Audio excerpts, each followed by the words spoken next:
ఈరోజు దేవుని యొక్క వాక్యాన్ని మనం ధ్యానం చేసుకోవడానికి ప్రయత్నం చేద్దాం.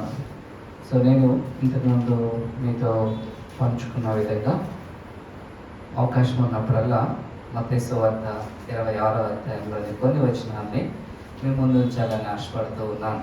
So Matthews, the book of the gospel of Matthew 26th chapter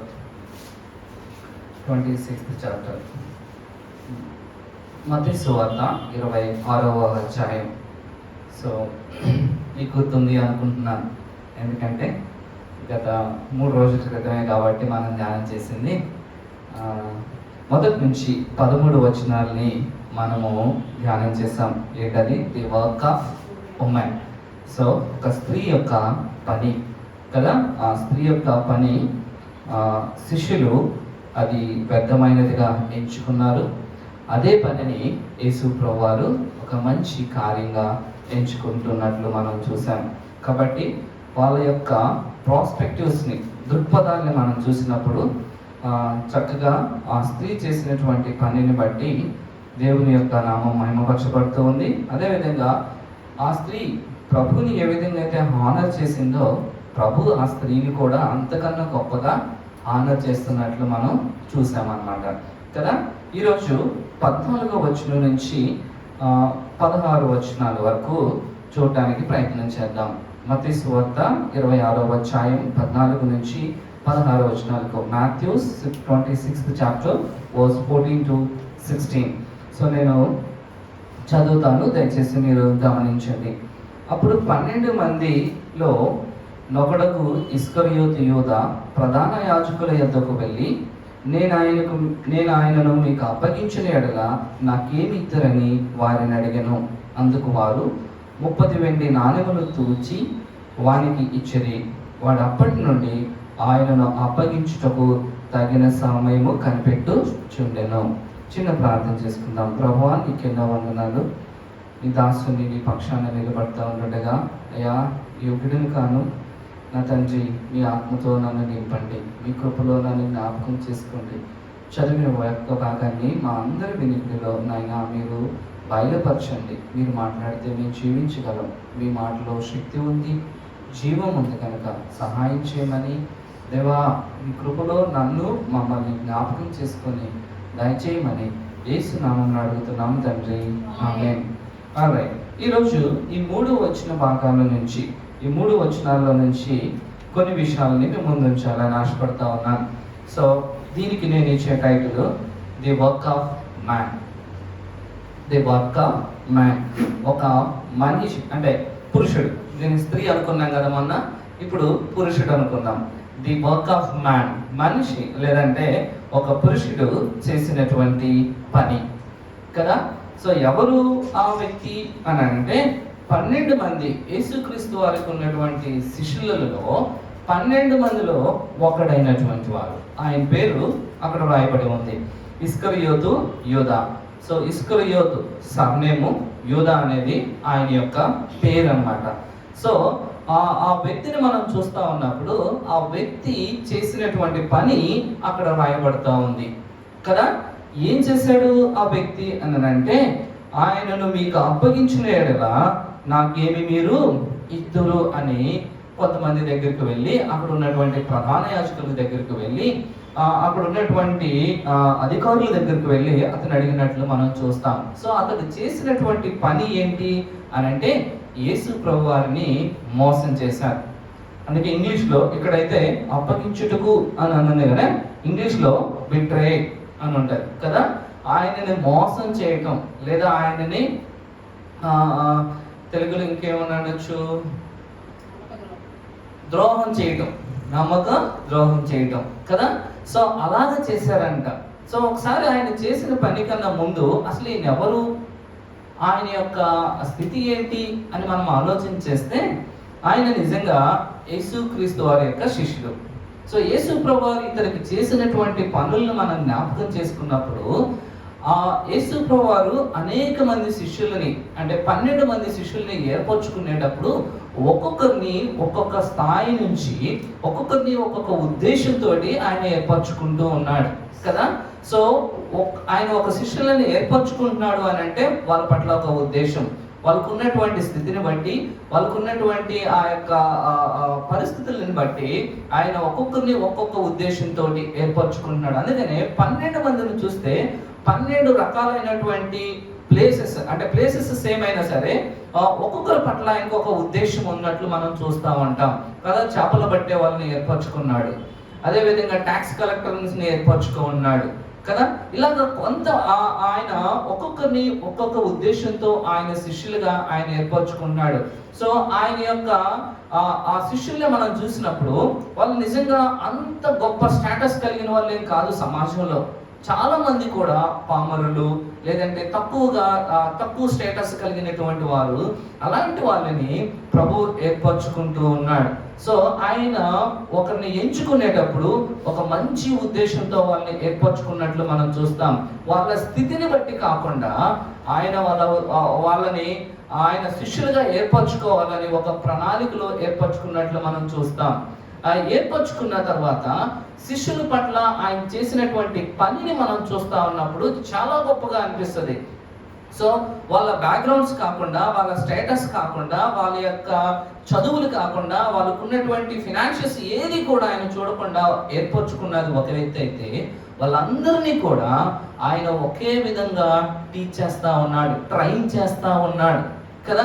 అక్కడ మనం 12 మంది శిష్యుల్ని కానీ మనం చూస్తే అనేక లేఖన భాగాల్లో వాళ్ళకి దేవుని గురించినటువంటి, దేవుని యొక్క రాజ్యము గురించినటువంటి అనేక మర్మాలను వాళ్ళకి తెలియజేస్తా ఉంటాడు. సో ఇంకెవరికి, చాలా మందికి లేనటువంటి ప్రివిలేజ్ని, చాలా మందికి లేనటువంటి ఆధిక్యతను ఈ 12 మంది శిష్యులకి యేసు ప్రభువు బోధిస్తూ ఉంటాడు. ఒకనొక సమయంలో వాళ్ళని ప్రత్యేకంగా కూర్చోబెట్టి వాళ్ళకి ఏమని బోధిస్తూ ఉంటాడంటే, దేవుని యొక్క రాజ్యము ఎలా ఉండబోతుంది, తండ్రి అయిన దేవుడు ఆయన పరలోకంలో ఎలా ఉండబోతా ఉన్నాడు, ఆయన దగ్గర నేను ఎలా ఉండబోతా ఉన్నాను, అక్కడ ఉన్నటువంటి దేవదూతలు దేవుణ్ణి ఏ విధంగా ఆరాధిస్తారు, ఆయన యొక్క మహిమ ఎంత గొప్పగా ఉంటది అని దేవుని యొక్క రాజ్యము గురించినటువంటి అనేక మర్మాలు వీళ్ళందరికీ కూడా తెలియజేస్తా ఉన్నాడు కదా. అంత గొప్ప ఆధిక్యత శిష్యులకి యేసు ప్రభువు ఇస్తూ ఉన్నట్లు మనం గమనిస్తా ఉన్నాం. అంత మాత్రమే కాదు కానీ ఈ లోకంలో వాళ్ళని వాళ్ళ యొక్క ప్రతి విషయంలో కూడా ఆయన వాళ్ళ వెన్నుండి, ఆయన వాళ్ళతో ఉండి, ఆయన వాళ్ళకు ముందుండి నడిపించేటువంటి వాడిగా ఉన్నాడు. అనేకమైనటువంటి ఇబ్బందుల్లో వాళ్ళు వెళ్తా ఉన్నప్పుడు, అక్కడ ఉన్నటువంటి అధికారులతోటి వాళ్ళు ప్రాబ్లమ్స్ ఫేస్ చేస్తూ ఉన్నప్పుడు కూడా ఈయన ముందుండి వాళ్ళని నడిపించినట్లు మనం చూస్తూ ఉంటాం.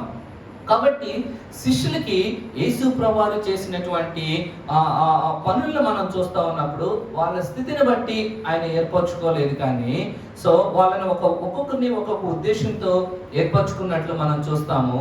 రెండవదిగా వాళ్ళని ఎంత వరకు ట్రైన్ చేశాడంటే పరలోక సంబంధమైనటువంటి విషయాలన్నీ కూడా వాళ్ళకి తెలియజేస్తా వచ్చాడు. ఎవరికి కూడా ఆధిక్యత ఇవ్వలేదు, అందరికీ కూడా సమానంగా వాళ్ళకి ఆ పరలోక రాజ్యం యొక్క విషయాలన్నీ కూడా వాళ్ళకి తెలియజేస్తూ వచ్చాడు. అంత మాత్రమే కాదు కానీ ఆయన వాళ్ళకి సేవ చేసినట్లు కూడా మనం చూస్తూ ఉంటాం చాలా సార్లు కదా. సో వాళ్ళ స్థితిని బట్టి వాళ్ళని మనుషులుగా, అంటే వాళ్ళని చూస్తున్నప్పుడు ఈవెన్ ఒకనొక సమయంలో ఆయన వెళ్ళబోయే ముందు రోజుల్లో వాళ్ళందరి కాళ్ళు కూడా కడిగినట్లు మనం చూస్తూ ఉంటాం. సో వాళ్ళందరికీ కూడా యేసు ప్రభువు ఎలాగ మాదిరిగా ఉండాలో అన్న విషయాన్ని వాళ్ళు బోధిస్తూ ఉన్నాడు. సో ఆయన వాళ్ళందరి కాళ్ళు కడుగుతూ వాళ్ళని సర్వ్ చేస్తూ వాళ్ళని వాళ్ళకి ఇవ్వాల్సినటువంటి ఒక ఉన్నతమైనటువంటి పొజిషన్ని వాళ్ళకి అనుగ్రహిస్తూ ఉంటున్నాడు కదా. సో ఇంకా చూస్తే శిష్యులకి అక్కడ ఉన్నప్పుడు ఆయన వాళ్ళకి కొన్ని పవర్స్ కూడా ఇచ్చాడు. సో కొన్ని వ్యాధుల మీదటువంటి పవర్స్, దేవుని యొక్క స్వార్థను ప్రకటించేటువంటి పవరు, సో ఇలాంటి అన్ని విషయాలలోనూ శిష్యులని ఏ విధంగా ఆయన చూశాడు అని అంటే అందరినీ ఒకలానే చూశాడు. అండ్ ఇంకొక విషయం చేస్తే ఆయన చాలా క్లియర్గా చెప్తూ ఉన్నాడు, నేను ఎందుకు వచ్చానంటే మీ అందరి నిమిత్తమై నేను నా ప్రాణాన్ని పెట్టడానికి ఈ లోకానికి వచ్చాను, మిమ్మల్ని అందరినీ నేను రక్షించడానికి ఈ లోకానికి వచ్చాను అని చాలా విషయాలు శిష్యులకి ఆయన చెప్తూ ఉన్నాడు. కాబట్టి శిష్యులకి ఆయన చేసినటువంటి విధానం మనం ఆలోచన చేస్తా ఉన్నప్పుడు ఎంత గొప్పగా ఆయన శిష్యులకి నేర్పిస్తూ వచ్చాడు. ఎంత గొప్పగా ఆయన శిష్యులని ఆదరిస్తూ వచ్చాడు, ఎంత గొప్పగా శిష్యులకి ఆయన వాళ్ళ పాదాలు కూడా కడిగేంతగా ఆయన తను తగ్గించుకుంటూ వచ్చాడు, ఎంతగా పరలోక రాజ్యం సంబంధించినటువంటి విషయాలని ఆయన తెలియజేస్తూ వచ్చాడు కదా. వీటన్నిటిని మనం చూస్తూ ఉన్నప్పుడు శిష్యులకి ఇచ్చినటువంటి ఆధిక్యత ఇంకెవరికి కూడా ప్రభువారు భూలోకంలో ఇచ్చినట్లు మనం చూడం. ఎంత గొప్ప ఆధిక్యత శిష్యులకి ఇచ్చారంటే అందరినీ ఒకలానే చూశారు, అందరికీ ఒకే రకమైనటువంటి టీచింగ్స్ ఇచ్చారు, అందరికీ ఒకే రకమైనటువంటి ఆధిక్యతని కూడా ఇస్తూ వచ్చాడు. అయితే ఇన్ని విషయాలు యేసు ప్రభువు దగ్గర పొందుకున్నటువంటి వాళ్ళల్లో ఉన్నటువంటి ఇస్కరియోతు యూదా ప్రభువుకి చేసిన దాన్ని మనం ఆలోచన చేస్తా ఉన్నప్పుడు అది చాలా ఆశ్చర్యాన్ని కలిగజేసేదిగా ఉంటది కదా. ఎన్నో మేలును యేసు ప్రభువు దగ్గర నుంచి పొందుకున్నటువంటి యూదా యేసు ప్రభువుకి చేసినటువంటి కార్యము అది చాలా ఆశ్చర్యాన్ని కలిగజేసేదిగా ఉంటుంది అన్నమాట. ఒకసారి మనం ఆలోచించేస్తే తను చేసినటువంటి పని, సో తను ఏ విధంగా అయితే ప్రభువు ద్వారా మేలును పొందాడో, ఏ విధంగా అయితే ప్రభువుని బట్టి తన యొక్క ఆధిక్యత ఉందో, ఏ విధంగా అయితే ప్రభు దగ్గర తన సేవను పొందుకున్నాడో, ఏ విధంగా అయితే ప్రభు దగ్గర తన యొక్క ఈ లోక సంబంధమైన వాటి విషయంలో అధికారాన్ని తను పొందుకున్నాడో, వాటన్నిటిని ఆయన ఇగ్నోర్ చేసినట్లు మనం గమనించగలం. వాటన్నిటిని ఇగ్నోర్ చేసి దానికి వ్యతిరేకంగా ప్రభు విషయంలో ఆయన ఒక కార్యము చేయడానికి ప్రయత్నం చేస్తా ఉన్నాడు. ఏంటి అదనంటే ఆయనకు ద్రోహం చేయటం లేదా ఆయనను మోసం చేయడానికి ప్రయత్నం చేస్తా ఉన్నాడు కదా, అంతే కదా. సో ఎన్నో విషయాలని ప్రభు నుంచి తెలుసుకున్నాడు, ఎంతో ఆధిక్యతను ప్రభు దగ్గర నుంచి పొందుకున్నాడు. ఎక్కడో ఉన్నటువంటి ఒక పొజిషన్లో మీరు ఇంకొంచెం ఇస్కరియోతు యోధా గురించి మాట్లాడుతూ ఉన్నప్పుడు అక్కడ ఉన్న వాళ్ళందరూ కూడా గలిలయ అలాంటి ప్రాంతంలో నుంచి వచ్చారు, కానీ ఇస్కరియోతు యోధా మాత్రమే వేరే ప్రాంతం నుండి వచ్చినట్లు మనం గమనిస్తూ ఉంటాం. సో అయినప్పటికీ కూడా ప్రభువారు ఎలాంటి తారతమ్యం లేకుండా అందరు శిష్యుల్లాగే అతను కూడా ఆదరించాడు, అతనికి కూడా ఆధిక్యత ఇచ్చాడు, అతనికి పాదాలు కూడా కడిగాడు, అతనికి కూడా దేవుడు ఇవ్వాల్సినటువంటి అధికారం అనుగ్రహిస్తూ వచ్చాడు. ఇంకొంచెం ముందుకు మాట్లాడితే అతనికి ఒక ఫైనాన్స్ అకౌంట్స్, అంటే ప్రభు వారి దగ్గర వాళ్ళు వెళ్ళేటువంటి ప్రతి ప్రాంతంలో కూడా ఫైనాన్సెస్ గురించి చూసుకోవడానికి ఆ యొక్క అవకాశం కూడా ఇస్కరియోతు యోధాకే ఇచ్చినట్లు మనం చూస్తూ ఉంటాం బైబిల్లో.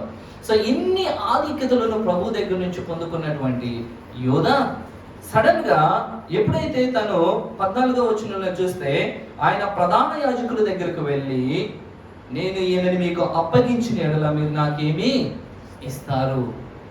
అతడు చేసేటువంటి పని చూస్తా ఉన్నప్పుడు, సో ఎవరైతే ప్రభువుకి వ్యతిరేకంగా ఉంటున్నారో, ఎవరైతే ప్రభువుని చంపాలని వాళ్ళు పన్నాగం పడుతూ ఉన్నారో, ప్రభువుని ఎప్పుడు పట్టుకుందామా, ఎప్పుడు ఇరికిచ్చేద్దామా, తప్పుడు కేసుల్లో లేదంటే తప్పుడు సాక్ష్యాలను పెట్టి అన్నటువంటి వాళ్ళ దగ్గరికి వెళ్ళి ఆయన అన్నాడు, ఆయనంతటా ఆయనే వెళ్ళినట్లు మనం చూస్తూ ఉంటాం. ఆయన అన్నాడు, నేను మీకు అప్పగిస్తే మీరు నాకు ఏమి ఇస్తారు?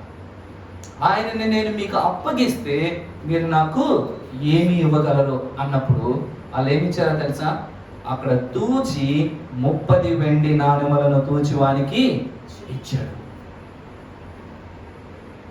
కొంచెం ఆలోచన చేసినట్లయితే ఈ వ్యక్తి ఎందుకు ఆ మాట అనాల్సి వస్తుంది అక్కడ అన్నట్లయితే, బహుశా తను ఏదో ఎక్స్పెక్ట్ చేస్తా ఉన్నాడు.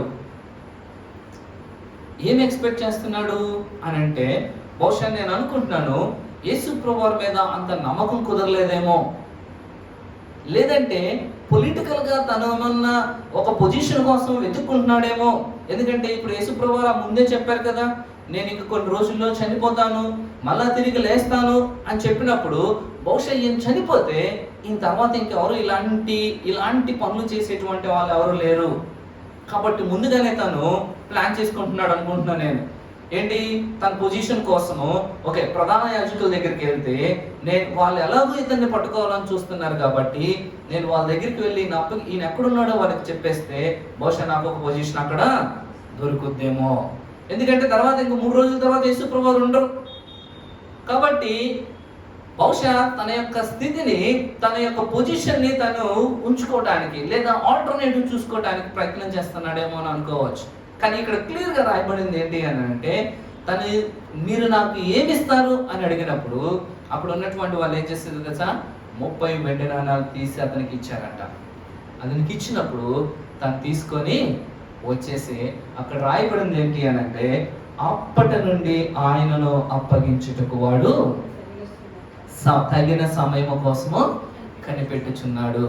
కాబట్టి అతనికి ఏమొచ్చింది, కొంత ధనం వచ్చింది అక్కడ. సో ఎప్పుడైతే తను ఆ ధనాన్ని పట్టు తీసుకున్నాడో దెన్ అప్పటి నుంచి ప్రభువుని అప్పగించడానికి సమయం కోసము ఎదురు చూస్తా ఉన్నాడు.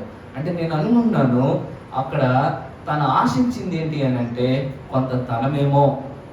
అప్పుడు చాలా క్లియర్గా ఉంటుంది కదా. ఎప్పుడు మీరు నాకు ఏమి ఇస్తారు అన్నప్పుడు బహుశా వాళ్ళు ఇచ్చింది వీరికి నచ్చలేదు అనుకోండి, ఏం చేయొచ్చు, బేరం ఆడొచ్చు.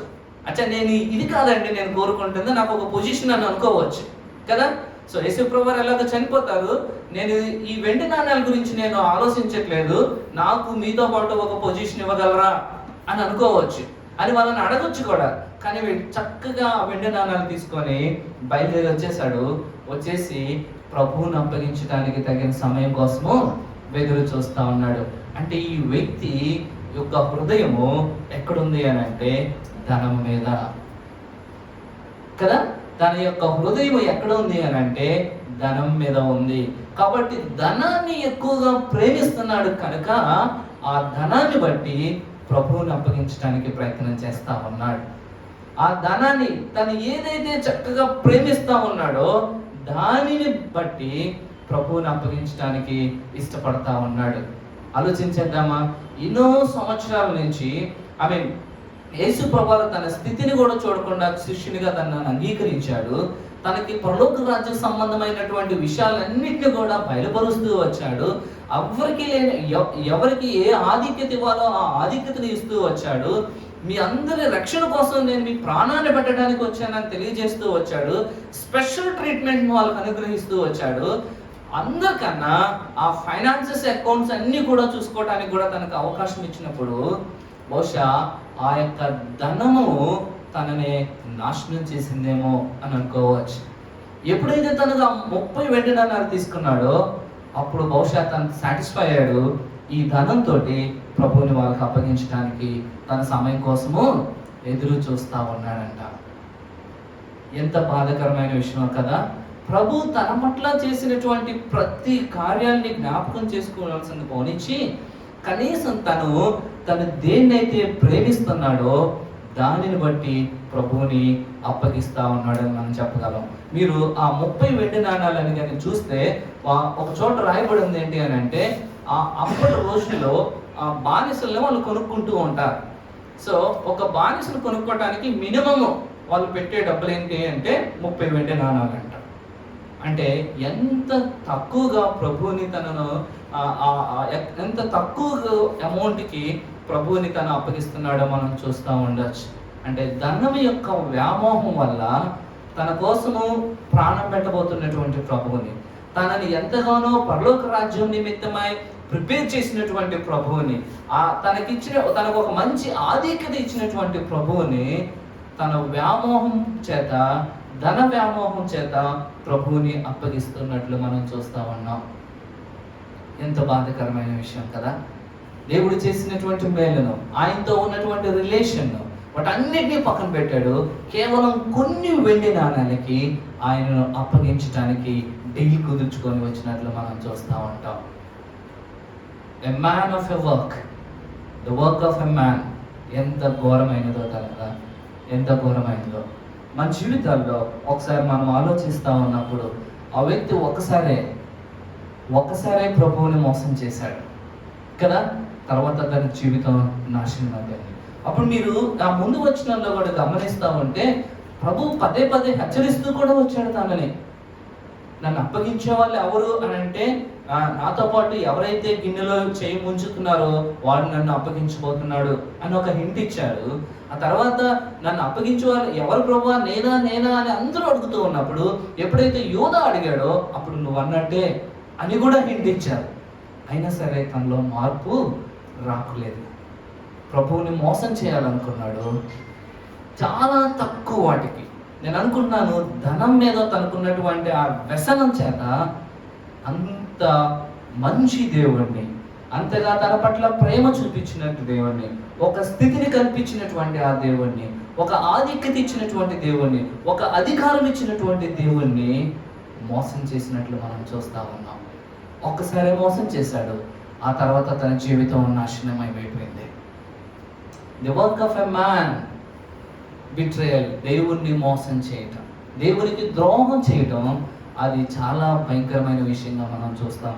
ఒకసారి అది మన జీవితాలను కానీ ఆలోచించుకుంటే, మన జీవితాల్లో ఒకవేళ ఆలోచించుకుంటే, ప్రభువు మన పట్ల తను చూపిస్తున్నటువంటి ప్రేమను, ఆయన మన వల్ల ఏర్పరచుకున్నటువంటి విధానం, నిజంగా మనం ఏపాటి వారు, ఆయన బిడ్డలుగా ఆయన మన వల్ల ఏర్పరచుకున్నాడు. మన స్థితిని మనం జ్ఞాపకం చేసుకున్నప్పుడు, దేవుని యొక్క ఉన్నతమైన స్థితిని మనం జ్ఞాపకం చేసుకున్నప్పుడు, అందుకని ఆయన అంటాడు కదా, మానవుడిని జ్ఞాపకం చేసుకోవడానికి నేను ఏ పాటి వాడను, అయినా సరే ప్రభు నిన్ను నన్ను జ్ఞాపకం చేసుకున్నాడు. నిన్ను నన్ను ఆయన కుమారునిగా చేసుకున్నాడు కదా. ఆయన విలువ పెట్టి మనల్ని కొనుక్కున్నాడు. ఆ గొప్ప రక్షణను నీకు నాకు అనుగ్రహించాడు. ఏ మతంలో కూడా లేనటువంటి ఆధిక్యత దేవుడు మనకు అనుగ్రహించాడు. నేను అదే పదే యవనస్తులకు చెప్తా ఉంటాను, క్రిస్టియానిటీలో ఉన్నటువంటి ఆధిక్యత మీరు ఎక్కడ కూడా పొందుకోలేరు. ఎవరు దేవుణ్ణి తండ్రి అని పిలుస్తారండి? ఏ మతంలో తండ్రి అని పిలుస్తున్నారు? ఏ మతంలో దేవుడు నువ్వు నా స్నేహితుడు అని పిలుస్తున్నాడు? ఏ మతంలో దేవుడు నువ్వు నా తోటివారు అని పిలుస్తా ఉన్నాడు? ఎక్కడ కూడా మనం చూడలేము.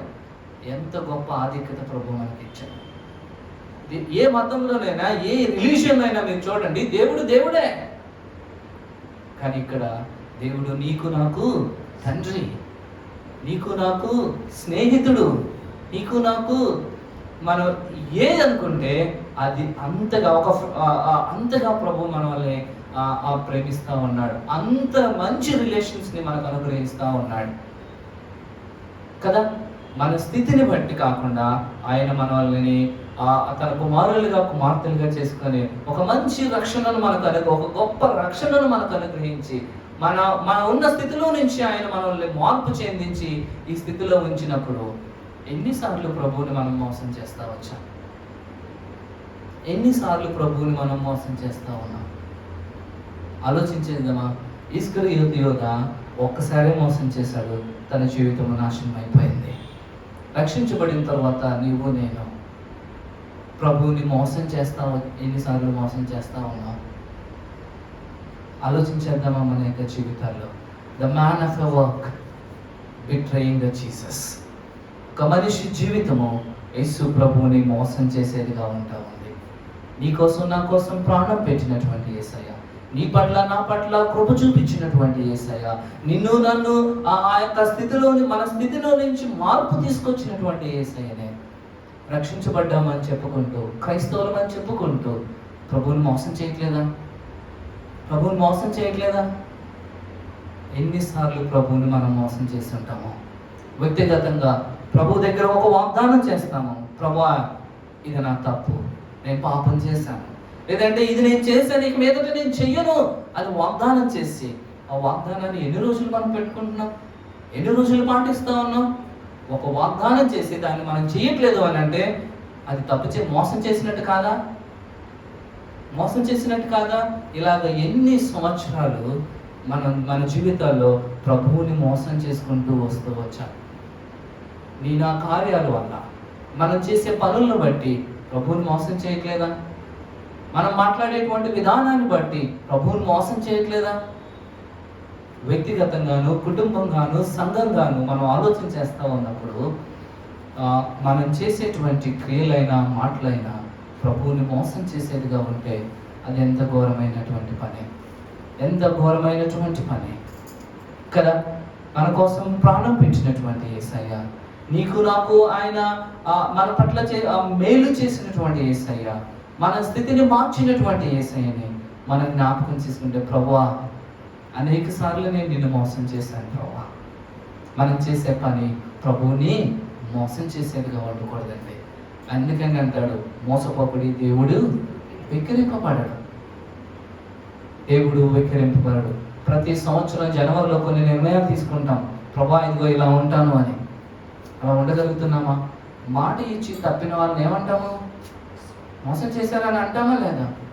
ప్రభు దగ్గర మనం ఎన్నిసార్లు చేసి ఉంటామో ఈ వ్యక్తి ద్వారా మన జీవితాన్ని ఒకసారి పరీక్షించుకుందాం. ప్రభా, నువ్వు నాకు అప్పగించినటువంటి బాధ్యతలో నేను మాట ఇచ్చి తప్పానేమో, నాకు ఇచ్చినటువంటి పరిచర్యలోనైనా, నాకు ఇచ్చిన కుటుంబంలోనైనా, నా వ్యక్తిగత నాకు ఇచ్చినటువంటి నా యొక్క సెక్యులర్ లైఫ్లోనైనా సరే, దేంట్లోనైనా సరే నేను మీకు మాట ఇచ్చి నెరవేర్చలేకపోయింటే దాంట్లో నేను తప్పిపోయినట్టే, మిమ్మల్ని మోసం చేసినట్టే. ప్రతి జనవరిలో స్టార్టింగ్లో మనం చాలా వాగ్దానాలు తీసుకుంటూ ఉంటాం. ఎన్ని మనం గుర్తుపెట్టుకుంటున్నాం, ఎన్నింటిని మనం చివరి వరకు కొనసాగిస్తా ఉన్నాం. ఒకవేళ ప్రభు అడిగితే, ఇదిగో పలానా వాగ్దానం నువ్వు నాతో చేసావు కానీ నువ్వు చెయ్యట్లేదని అంటే ఆయన మోసం చేసినట్టే కదా. మనకు ఎవరైనా మాట ఇచ్చి చేయకపోతే లేదా చేస్తానని చేయకపోతే వెంటనే అంటాం, మీరు పలానా రోజు అలా అన్నారండి, మీరు నన్ను మోసం చేశారండి కదా. ప్రభు నేను నన్ను అదే అడుగుతా ఉన్నాడు. ఇది నన్ను ఒక లెసన్ని మనం నేర్చుకుందాం. The man of the work. ప్రభు ఆ శిష్యుడి పట్ల చేసినటువంటి కార్యాలను చూసినప్పుడు చాలా గొప్పగా ఉన్నాయి. ఒక ఉన్నతమైన ఉద్దేశంతో తను ఏర్పరచుకున్నాడు.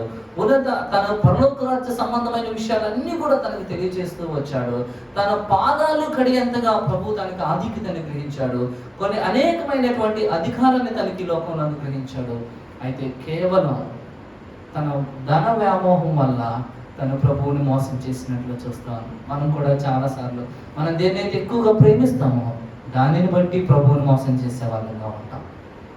దేన్నైతే బాగా ఇష్టపడతా ఉంటామో దానిని బట్టి ప్రభువుని తక్కువగా చేసే వాళ్ళంగా ఉంటాం. ఎవరినైతే బాగా ఇష్టపడతా ఉంటామో, ఎవరినైతే ఎక్కువగా ప్రేమిస్తూ ఉంటామో వాళ్ళని బేస్ చేసుకొని వాళ్ళ కోసం ప్రభువుకి ఇచ్చినటువంటి మాటను మనం తప్పే వాళ్ళంగా ఉంటాం. ఇది కాదా మోసం చేయటం? ప్రభు మనల్ని అడుగుతున్నాడు. ఇతనైతే ధనము యొక్క వ్యామోహం వల్ల లేదా ధనాన్ని ప్రేమించటం వల్ల ప్రభువుని మోసం చేస్తూ ఉన్నాడు. బహుశా అలాంటి వీక్నెస్ మనకు కూడా ఉండవచ్చు. బహుశా ధనం అవ్వచ్చు, ఆస్తి అవ్వచ్చు, మన పిల్లలు అవ్వచ్చు, ఇంక ఏదైనా సరే దేన్నైతే మనం ఎక్కువగా ప్రేమించి ప్రభువుకి ఇచ్చిన మాటని మనం నెరవేర్చకుండా ఉంటామో ప్రభు దృష్టిలో మనము మోసం చేసిన వాళ్ళం. కాబట్టి మన జీవితాన్ని మనం పరీక్ష. A man of a work betraying the Jesus. ఆ వ్యక్తి ప్రభువుకి ద్రోహం చేసిన వాడిగా మనం చూస్తా ఉన్నాం. నేను నా జీవితాల్లో ప్రభా వ్యక్తిగతంగా, కుటుంబంగా, సంఘంగా మన యొక్క పరపతి కోసమో లేదా మనుషుల కోసమో లేదా మనం ఇష్టపడే దానికోసమో ప్రభువుని ఎప్పుడు మోసం చేయకండి. ప్రభువుని ఎప్పుడు మనము మోసం చేయలేదు. అలా ఉండటానికి ప్రయత్నం చేద్దాం. ఈ వ్యక్తిని మనం ముందు ఉంచుకుందాం. ప్రభా, ఆ వ్యక్తి ఒకసారి చేసి తన జీవితాన్ని నాశనం చేసుకున్నాడు. అయితే రక్షించబడిన మన పట్ల కూడా దేవుడు అనేక మేలను చేశాడు. మనం ఏ పాటి వారం ఆయన గుర్తుపెట్టుకోవటానికి అంత గొప్ప రక్షణ దేవుడు మనకు అనుగ్రహించాడు. తండ్రి అని పిలవటానికి యోగ్యతను అనుగ్రహించాడు. ఈ లోకంలో అనేకమైనటువంటి మేళ్లను మనకు చేస్తూ ఉన్నప్పుడు ప్రభువుని మనం మోసం చేసే వాళ్ళంగా ఉండకూడదు. ఆ వ్యక్తి బిట్రే చేశాడు. మనం అలా ఉండకుండా ప్రభు నామాన్ని మహిమపరిచే వాళ్ళంగా ఉండటానికి ప్రయత్నం చేద్దాం. కలుసుకొని ప్రార్థన చేసుకుందాం.